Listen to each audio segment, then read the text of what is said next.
Presidential candidates are always looking for endorsements, and one candidate just got the support of Nevada's sex industry. Hooray! Hillary Clinton wins!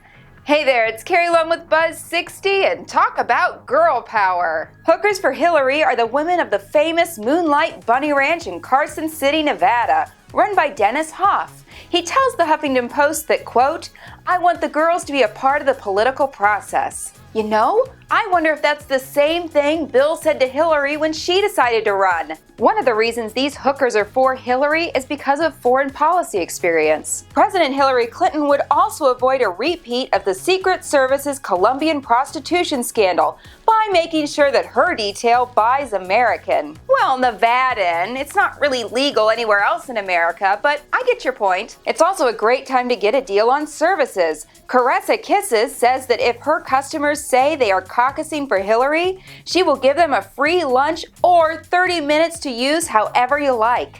I don't think she needs to offer lunch as an option. Buzz 60. Now you know, pass it on.